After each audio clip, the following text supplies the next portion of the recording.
Good morning. Welcome to RPG A Day 2023. This is going to be August 29, 30, and the grand finale 31, all in this video, as I am not going to be available over the next few days. So I thought I would go ahead and wrap this up. And this will be the third RPG A Day in the last, I don't know, 10 years I've been able to actually finish. So the last couple of years have been really good as far as me being able to get August RPG A Day projects done, which is awesome for me because I really do enjoy this. It's just it's not always been easy. So let's go ahead and take a look at these prompts. So day 29, most memorable encounter.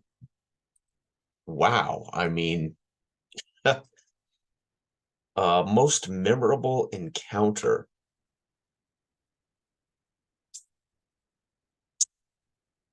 Uh, wow, that's um okay. Well, as a player, the most memorable encounter would be a D&D 5th edition session as a player, as my dwarf warlock or wizard. I can't remember. I think he was a warlock.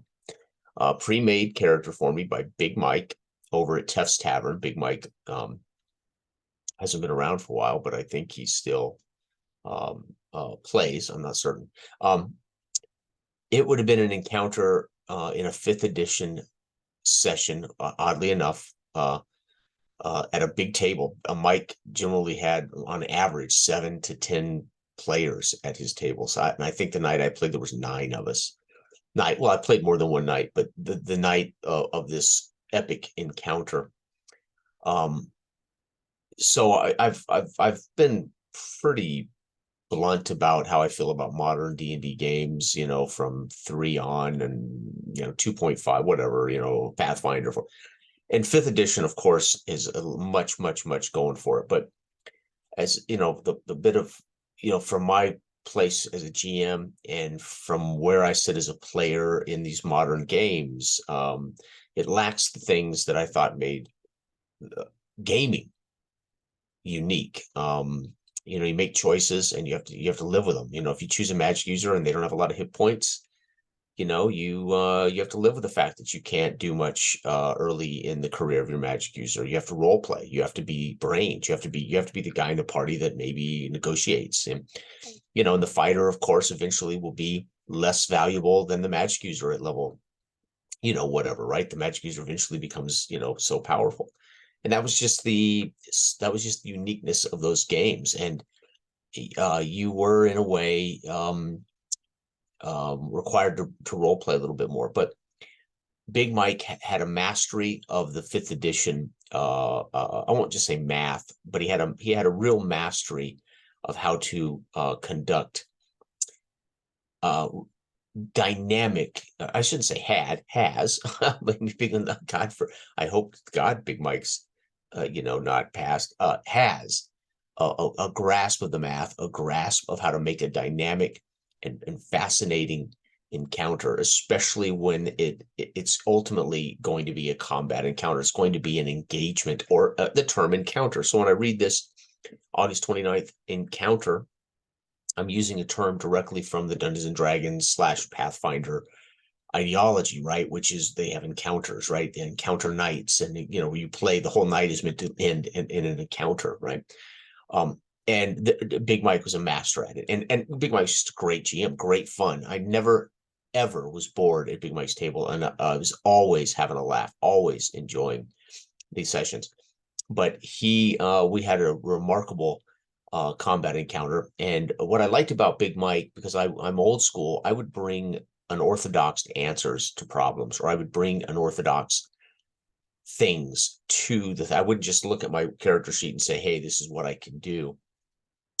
I would look at my character sheet and say, okay, this is what I can do, but I would apply it in ways that I think, fortunately, Big Mike was able to allow. Right, for instance, we came to I preempted.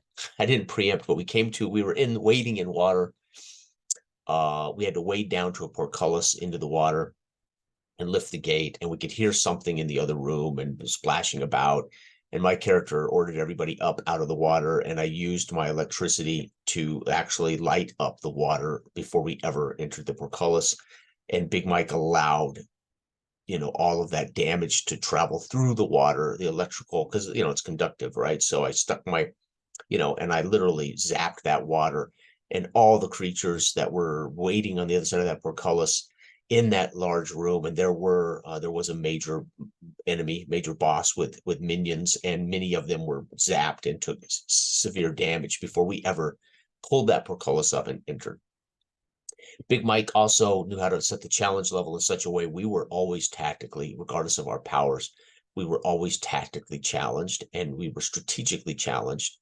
And then stuff like the death saves became remarkably amazing. The dramatic moments where I had to choose: do I heal? Do I get Carl's character to his feet, or do I take another shot with my electricity at the creature?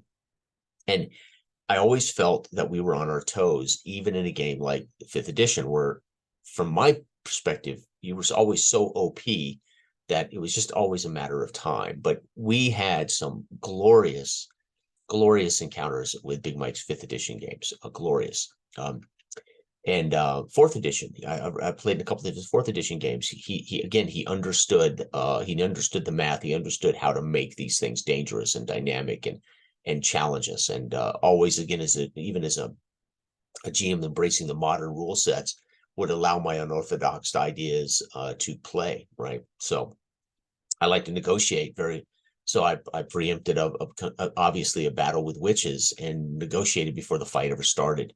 And fortunately, Big Mike didn't just think, okay, it's going to always end in a combat.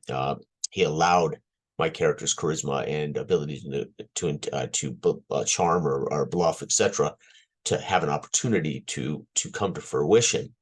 And since a game like D&D 5th edition has these mechanics for role play, there should be a way for players to impact the direction a potential combat could go with a conversation. And so those encounters were amazing and are amazing, I'm sure, still at Big Mike's tables. If God, I hope he is still playing. Our lives get crazy sometimes. So, okay, let's go ahead and look at 30th. So it would be a D&D 5th edition counter, believe it or not. Okay, let's go here. Most memorable encounter. Okay, I did that. Okay, August 30th, obscure RPG you've played. Well, this is really, if you've seen the definition of obscure, and I will read it: not discovered or known about, uncertain.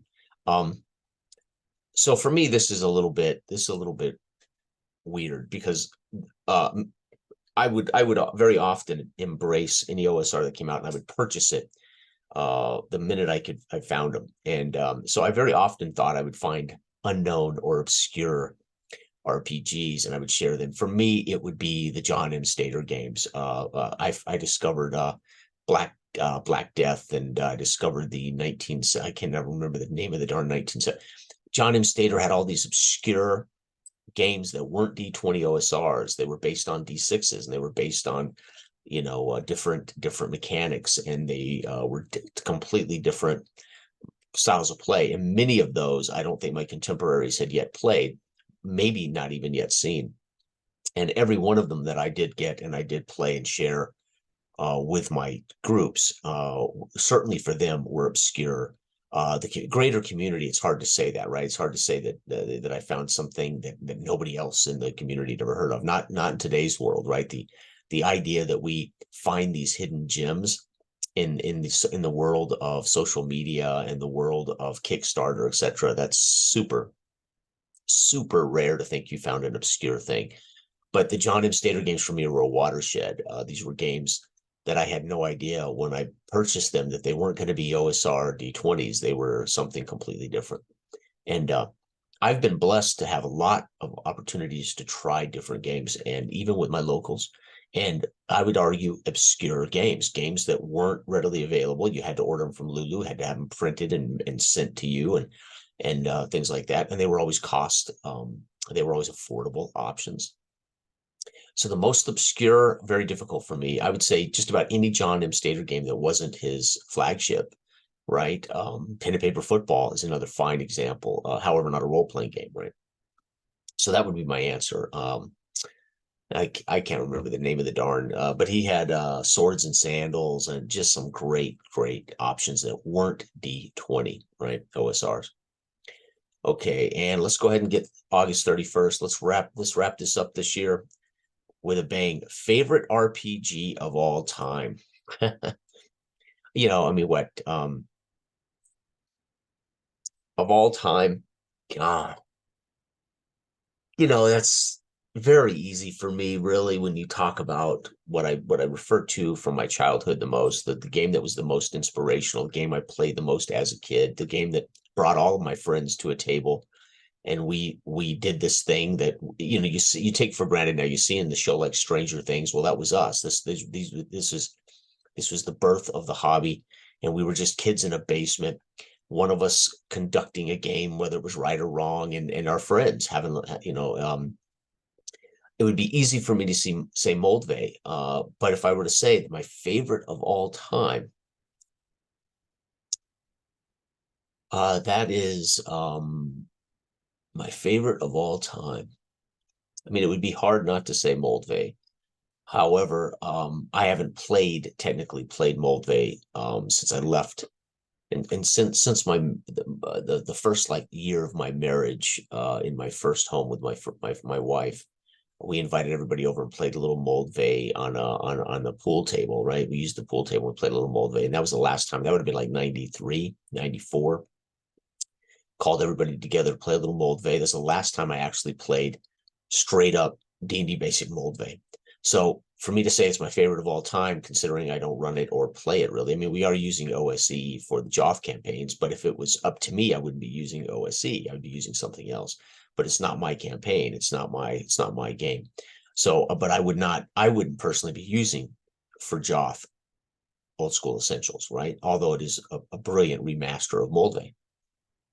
So I wax poetic about it because it's where my roots started. It's where I base my inspiration on my roots to put in perspective my ideas and put in perspective my opinions. But all time, favorite of all time, God, that would probably be Sword and Wizardry White Box. And I would argue the fantastic medieval adventure game would be the one, because I've played it quite a bit.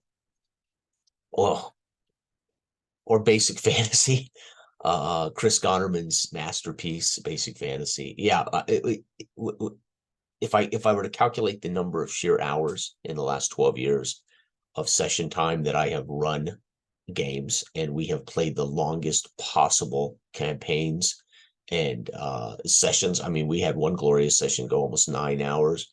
It was Basic Fantasy. So I would say of all time, Basic Fantasy by Chris Gonnerman. Yeah. Why I don't play it now? Maybe a burnout. I don't know. Because to me it is the perfect OSR. Perfect OSR. So anyway, this has been RPG a Day 2023. Another fantastic year. I think I was able to almost finish 21. I finished 22. We're finishing 23. I think before that I had finished 17 on my old channel. And then a couple of years there I was gone. And then there was a year that I abruptly stopped because of a friend's suicide. And that kind of put me on a retirement as well. So anyway, everybody out there have a wonderful and fantastic remainder of RPG a Day, and enjoy your hobby. I love what you do. Bye.